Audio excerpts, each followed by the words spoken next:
Olá pessoal, dando continuidade às nossas aulas sobre as vogais, hoje nós vamos falar dos ditongos. Então, os ditongos são considerados como sequência de segmentos vocálicos, né? O primeiro segmento é a vogal e o segundo segmento é a semivogal, também conhecida como glide, né? Então, o que é que caracteriza, como a gente viu nas aulas anteriores, os segmentos consonantais e os vocálicos? Bem, nós falamos que os segmentos consonantais encontram alguma obstrução na passagem da corrente de ar, né, que vem dos pulmões, e quando passa pelo trato vocálico, há alguma obstrução. Vimos que os segmentos vocálicos têm a passagem da corrente de ar praticamente livre, né? Vimos também que há alguma resistência à corrente da passagem do ar no I e no U, né? Mas de toda maneira é uma passagem que é bem mais livre do que acontece com as sons consonantais. E em relação às semivogais ou aos glides, em outros termos, essas questões não são tão claras assim, de maneira que esses segmentos podem apresentar características tanto dos sons consonantais quanto dos sons vocálicos, né? Em português, os glides são considerados como segmentos vocálicos. Então, o que é exatamente um ditongo? Como falei, é uma sequência de segmentos, né? São vogais que propiciam movimento contínuo da língua entre duas posições articulatórias vocálicas. Então, se eu digo assim, pai, né? Observe que a língua se movimenta na produção desses segmentos vocálicos do A para o I, pai, viu, fui. Então, há uma mudança, né, nesse movimento da língua na produção desses sons vocálicos. Então, esse A e esse I ocupam a mesma sílaba. Acontece que o A é o núcleo da sílaba, não é? É o segmento que é silábico, né? É onde tem o pico, né, da sílaba. Enquanto que o I é o glide, considerado o segmento assilábico. Então, em pai, A e I estão juntos na mesma sílaba, sendo que um é o núcleo da sílaba e o outro, o I, que é a semivogal, ou glide, é o segmento assilábico, né? Então, observem, para ilustrar essa questão, a palavra pai, né? O ditongo de pai, como eu já mostrei anteriormente, compare pai com país, né? Se em pai nós temos um ditongo, né, em país nós não temos um ditongo, nós temos um hiato, temos uma sequência de vogais, porque tanto o A quanto o I em país, né, ocupam o núcleo da sílaba, então ficam em sílabas separadas. Então são vogais em sequência na palavra, né? Mas ocupam sílabas diferentes, cada vogal constituindo um núcleo da sílaba. Em sequência de vogais, cada uma das vogais tem proeminência acentual e constituirá o pico da sílaba, o que não acontece com os ditongos, né? Então, esses elementos finais dos ditongos, que são os glides ou as semivogais, como já falei, são produzidos sem um grande esforço muscular, né? Diferentemente dos segmentos que constituem o núcleo da sílaba. De maneira que o I da palavra pai é considerado um segmento frouxo, porque é produzido sem tanta tensão muscular. Então, são vogais frouxas. E essas vogais frouxas ocorrem também nos monotongos. Ou seja, quando eu pronuncio, por exemplo, a palavra safari, né, observe que esse I final é um I que é reduzido. Né? Lembra que a gente viu nas aulas anteriores as vogais reduzidas? Né? As vogais elas aparecem em posições tônicas e em posições átonas. Né? Dentre essas posições átonas, nós temos essas vogais pós-tônicas finais que são reduzidas. Então, esse I da palavra safari, não é o I que é um I que é frouxo, produzido da mesma maneira como, do ponto de vista da tensão, não é, que o I de um hiato da palavra pai, por exemplo. Da mesma maneira, a palavra partiu, né, por exemplo, E por fim, a gente tem aí que, se a gente tem de um lado as vogais que são frouxas e que são produzidas quando a gente faz um ditongo, não é? Há também as vogais que são tensas, que são as vogais que têm a proeminência acentual, não é? Por exemplo, o U da palavra fui, não é? O I da palavra viu. Então, há segmentos tensos e há segmentos que são frouxos, e isso está relacionado com o esforço muscular mesmo na sua produção. Então, é muito importante a gente considerar, sempre que está falando do fenômeno linguístico, a problemática da variação. Então, vejam só, a palavra juizado, ela pode ser pronunciada de diferentes maneiras. Há falantes que produzem, que dizem juizado, produzindo hiato, Então, seria juizado. Há outros grupos que produzem um ditongo decrescente, E dizem juizado. Então, no ditongo decrescente, a gente tem aí a sequência da vogal glide, A gente tem o U que ocupa o núcleo da sílaba, E tem a proeminência acentual. Depois a gente tem o I, que é o glide. Então, há grupos de falantes que, ao pronunciarem a palavra juizado, produzem um ditongo crescente, ou seja, a proeminência acentual é na segunda vogal, Então, a gente parte da semivogal do U para a vogal I, E aí, juizado, Então, a gente tem que os ditongos crescentes apresentam a sequência glide vogal. A proeminência acentual ocorre na segunda vogal. Vamos ver algumas particularidades, por exemplo, do ditongo crescente pós-tônico com início em I, Então, ilustram esses ditongos, por exemplo, as palavras séria, área, Há grupos de falantes que vão produzir séria e outros que vão produzir séria, série e cari também. Então, há grupos de falantes que vão produzir série, outros série e outros série. Observe que nesse último caso há uma monotongação, E nos casos das palavras sério e aéreo, há grupos de falantes que vão produzir sério e outros sério. Então, isso mostra que há uma variação nas pós-tônicas finais, que são essas vogais que seguem os glides. Então, se um determinado grupo de falantes produz as vogais pós-tônicas finais, como I, E, A, O, os ditongos serão produzidos assim, série, ilustrando aí o II, da palavra série, série, ou aéreo, séria. Já o grupo 2, que produzem as vogais pós-tônicas finais, como I, U, A, como segmentos frouxos, esse grupo vai produzir a série II, por exemplo, série, ou séria, ou aéreo.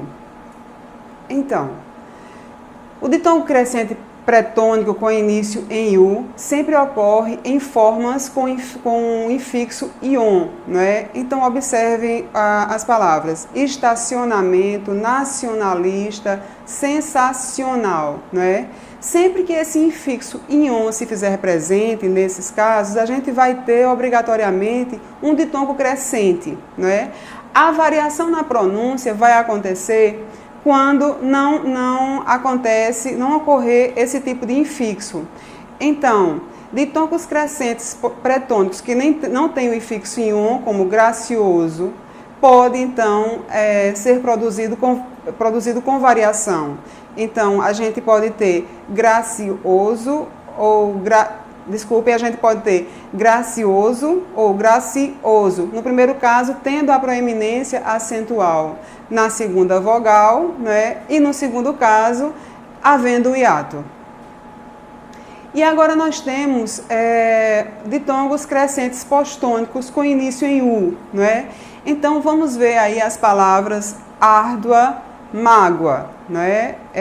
Elas podem ser pronunciadas, vamos tomar a palavra árdua, por exemplo, como árdua ou árdua, né? Com esse segmento final mais tenso.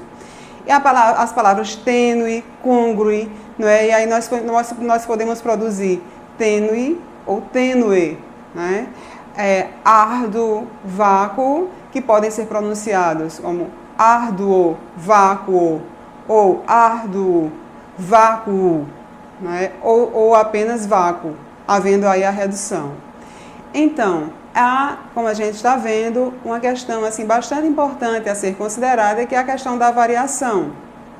Então, há grupos em que as que produzem as postônicas finais, como o segmento frouxo, I, A, U, né? Esses grupos vão produzir esses ditongos crescentes, ui, como por exemplo, tênue, ou árdua, ou vácuo. É importante considerar que esse grupo que produz vácuo, né, geralmente reduz, essa sequência geralmente é reduzida e esse grupo pode produzir então árduo, vácuo. Por que isso é importante para o professor de língua portuguesa? Porque em processo de aquisição da escrita, muitas pessoas, muitos jovens, muitas crianças, eu falo em jovens porque determinados problemas de aquisição da escrita, muitas vezes, são levados por esses jovens durante toda a educação básica, né? Então, a pessoa que pertence a esse grupo de falantes pode fazer uma transposição da maneira como fala para a escrita, né, e passar a escrever árduo, vácuo, porque há a tendência, como a gente já falou, de reduzir essa sequência final UU na produção aí do que seria o ditongo crescente. E assim a gente tem também um outro grupo de falantes que apresentam uma vogal média alta, postônica, né? Por exemplo, para dizer mágoa, a pessoa produz o A final de maneira tensa e não frouxa e diz mágoa, né? Nesse caso, a gente não vai ter um ditongo, a gente vai ter uma sequência de vogais, ou seja, vai ter um hiato. Entretanto, é bastante importante considerar o que Matoso Câmara Júnior diz a esse respeito. Então vejam só a afirmação dele. Podemos afirmar que o ditongo, inegável em certas áreas como o Rio de Janeiro, não é um traço fonêmico geral do português e falta em outras áreas como Lisboa e no Rio Grande do Sul. Aceitando em português, mas só quando um dos elementos vocálicos é tônico, podemos enumerar 10 ditongos decrescentes e um muito restrito crescente. Então vamos ver quais são. Os ditongos decrescentes que são listados por ele são esses aí, não é? Ai, e aí nós temos pai, gaita, au, pau, ei, papéis, ei, rei, iu, rio, oi, moi, oi, oi, moi, não é? Aí é oi, boi, ou, vou, ui, fui e ou, sol. Então, são essas 11 possibilidades de tongos decrescentes que o autor apresenta, não é? E apenas um, como ele falou, bastante restrito, que é crescente. Então, observem aí, por exemplo, a palavra quase, né?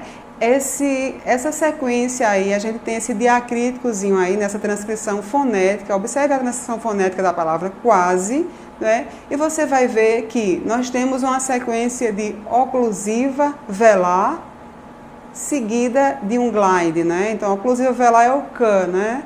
Seguida do glide, que é esse diacríticozinho aí, que é em forma de I, de W, né? Logo aí ao lado do K. Então, isso aí é um ditongo crescente. Nós temos, retomando, uma sequência de oclusiva velar mais glide, né? Seguida da vogal, né? A proeminência acentual é na vogal A. Então, nós temos o ditongo crescente quase. Da mesma maneira, nós temos a palavra linguiça, não é? Vejam aí que nós temos, vejam o segmento aí em que há o ditongo, e nós temos a sequência de oclusiva velar, que é o G, não é? O glide, que está marcado aí também pelo diacrítico em forma de VW, não é? E o I, onde está a vogal, que é o núcleo da sílaba. Então, nós temos também um ditongo crescente, partindo da semivogal para a vogal. Linguiça. Outro exemplo, liquidificador. Mais uma vez, nós temos, né, como na palavra quase, uma sequência de oclusiva velar, mais um glide, seguido da vogal, que é o núcleo da sílaba. Qui, né? Liquidificador. Também temos a palavra quadro, né? E a palavra cota, que tem aí também a mesma característica. Então, para completar, vamos fazer algumas considerações acerca do que é, afinal de contas, o tritongo. Não é? O conhecido tritongo é uma sequência de oclusiva velar glide, seguida de ditongo decrescente. Então, veja só, nós temos aí o K, não é? A oclusiva velar. Temos o glide, aí marcado por esse diacrítico, né? E depois nós temos o ditongo decrescente, AIS, né? A proeminência acentual é no A, a primeira vogal, né? O núcleo da sílaba, e depois nós temos a semivogal. Então, retomando, nós temos que o tritongo é uma sequência de oclusiva velar glide, seguida de ditongo decrescente, quais esse K e esse G aí, não é, com o diacrítico, são então consideradas consoantes complexas. Então, para finalizar, nós temos uma observação bastante importante em relação ao ditongo e aos ditongos, e essa informação é especialmente importante para os professores de língua materna. O texto é de Silva, né, 2007, página 98. Ela diz o seguinte: alguns ditongos decrescentes podem ser reduzidos. A redução dos ditongos se dá em substantivos, adjetivos e formas verbais, como caixa, baixa, abaixar e feira, cheirar, faceira. O ditongo que potencialmente pode ser reduzido não pode estar em final de palavra, não é? Então, por exemplo, se na produção desses segmentos, dessas palavras, por exemplo, caixa, não é? A gente tende, em muitos dialetos do português brasileiro, a fazer um monotongo. Nós escrevemos caixa, mas dizemos caixa. Não é? Escrevemos baixa, mas dizemos baixa. Escrevemos abaixar e dizemos abaixar. Escrevemos feira, mas dizemos feira. Então, a tendência é que crianças em processo de aquisição da escrita façam também essa monotongação, que é bastante comum e natural na fala. Não é? Ela não pode, entretanto, ser transposta para a escrita. Então, é interessante observar o que a autora diz aí, que esse ditongo, que potencialmente pode ser reduzido, não pode estar em final de palavra. Não é? De maneira que na palavra sai, nenhum falante vai dizer sa no lugar de sai, não vai dizer se no lugar de sei. E há, como ela diz, contudo, casos em que a redução não se aplica, mesmo que esse ditongo esteja no meio da palavra, como no caso da palavra gaita. Então, e seita. Então, a gente tende a monotongar ditongos que estão, por exemplo, em meio de palavra, como caixa e baixa, e outros ditongos, entretanto, que também estão na mesma posição, não passam por esse processo, como é o caso das palavras gaita e seita. Né? Então, por hoje é só, pessoal. Eu agradeço muito a atenção de vocês e até a próxima.